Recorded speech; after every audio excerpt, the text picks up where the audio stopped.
somewhere over the forests of southwest Washington, on a freezing storm-lashed night in November 1971, a man steps out of the back of a Boeing 727 into total darkness. He's 10,000 feet up, wearing a business suit and loafers, with $200,000 in cash strapped to his body. He has no radar, no radio, no ground crew waiting below. Seconds later, he is gone. He was never seen again. To this day, nobody knows his real name, whether he survived the jump or where the money went.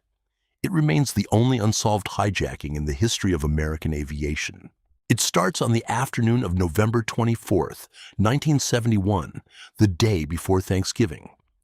At the Northwest Orient Airlines counter in Portland, Oregon, a man in his mid-40s walks up and buys a one-way ticket to Seattle. He pays $20 in cash. He gives his name as Dan Cooper. He is unremarkable. Dark suit, white shirt, thin black tie, raincoat over his arm. Nobody looks at him twice. He boards Flight 305, a short 30-minute hop, and takes a seat in the last row of the cabin, seat 18C. The flight takes off just after 3 in the afternoon. Cooper orders a bourbon and soda, lights a cigarette, and waits. As the plane climbs, he leans forward and hands a folded note to the flight attendant, Florence Schaffner. She assumes it's a phone number, the kind businessmen sometimes pass to flight attendants. Schaffner opens the note. The message is calm, precise, and typed in the language of someone who had planned this for a long time. She sits down beside him as instructed. Cooper opens his briefcase just enough for her to see inside. A tangle of wires, a battery, and several red cylinders. He closes it again. He tells her exactly what he wants and how the flight is going to end. His demands are specific. $200,000 in unmarked $20 bills, 4 parachutes, 2 primary, 2 reserve, in case he is forced to take a hostage skydiver with him. A fuel truck waiting on the tarmac in Seattle. He wants no funny business, and he wants it delivered quietly, with the other passengers kept completely in the dark.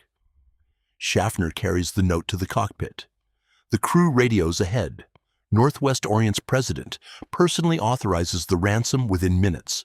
For nearly 2 hours, the plane circles above Seattle-Tacoma, burning fuel while the FBI scrambles to gather the money and equipment. Passengers are told only that there is a minor mechanical delay. They order drinks, read magazines, complain about being late for Thanksgiving. None of them know that 18 rows behind them, a man with a bomb is watching the clock, waiting for $200,000 to be counted, bundled, and driven to the runway. At 5:24 in the evening, the plane finally lands in Seattle. Cooper allows the 36 passengers and 2 flight attendants to leave in exchange for the money and parachutes, delivered by an airline employee directly to the aircraft. He keeps the pilot, co-pilot, flight engineer, and 1 flight attendant, Tina Mucklow, on board. He orders the plane refueled and instructs the crew, destination Mexico City, with a stop in Reno. Fly low, fly slow, keep the cabin unpressurized, leave the rear stairs unlocked. The Boeing 727 has a rear staircase built into its tail, one of the only commercial jets in the world with this design. It takes off from Seattle just after 7:30 p.m., climbing to 10,000 feet, flying at barely 150 knots, flaps partially lowered, exactly as Cooper demanded. Rain hammers the fuselage. Outside, the temperature is well below freezing, somewhere over the dense roadless forest near the Washington-Oregon border. Cooper orders the crew to stay in the cockpit and shuts the door behind them. At around 8:13 p.m., the crew feels a sudden pressure bump, the unmistakable sign that the rear airstair has been lowered mid-flight. They call back over the intercom. There is no answer. When the plane lands in Reno, agents storm the cabin. Cooper is gone. So is the money. Left behind, his black clip-on tie, a tie clip, and 8 cigarette butts in the ashtray beside seat 18E. He had jumped into a violent thunderstorm, at night, over mountainous wilderness, in a business suit with no maps, no survival gear, and no experience anyone could prove. The FBI launches one of the largest manhunts in its history, codenamed NORJAK. Hundreds of agents, soldiers, and local volunteers comb the forests of southwest Washington on foot, by helicopter, and by boat. They search for weeks. They find nothing. No parachute, no money, no briefcase, no body. The U.S. Air Force even flies an SR-71 spy plane along the flight path, hoping its cameras might catch something the ground teams missed. It finds nothing either. The trail goes cold. Investigators interview hijackers, ex-convicts, and skydivers by the hundreds. Composite sketches are drawn and redrawn as witnesses' memories shift. The FBI eventually settles on an image. A man in his mid-40s, with an olive complexion, wavy dark hair, and loose skin under his chin. 9 years pass with no sign of Cooper, the money, or the truth. Then, on February 10, 1980, an 8-year-old boy named Brian Ingram is digging in the sand along the Columbia River at a spot called Tina Bar, building a campfire pit with his family.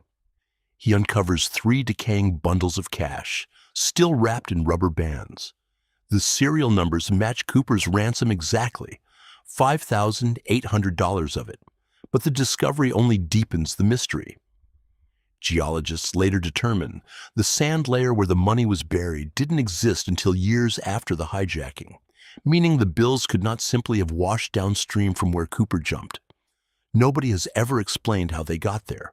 Over 5 decades, dozens of names have been floated. Richard McCoy Jr. pulled off a nearly identical hijacking just 5 months later and was caught, but he denied being Cooper, and the details never quite lined up. Kenneth Christensen, a former Northwest Airlines employee, reportedly told his brother on his deathbed, "There's something you should know, but I can't tell you," and bought a house in cash the year after the hijacking. Dwayne Weber confessed to his wife as he was dying in 1995, but investigators found no hard evidence to support it. Marla Cooper accused her own uncle, Lynn Doyle Cooper, of being the hijacker, but DNA from the discarded tie ruled him out. Every lead has led to a dead end. In July 2016, after 45 years and thousands of leads, the FBI officially suspended active investigation of the case, redirecting its resources elsewhere. But the file was never closed. Technically, it remains open, evidence still held by the FBI's Seattle field office. In January 2026, the Bureau released hundreds of pages of newly declassified files, naming suspects investigators had quietly looked at and ruled out decades ago, including a main pilot cleared with a single handwritten note, "Eliminate Russell." No breakthrough, no name, no answer. Half a century later, D.B. Cooper remains the only hijacker in American aviation history who got away and simply vanished into the sky.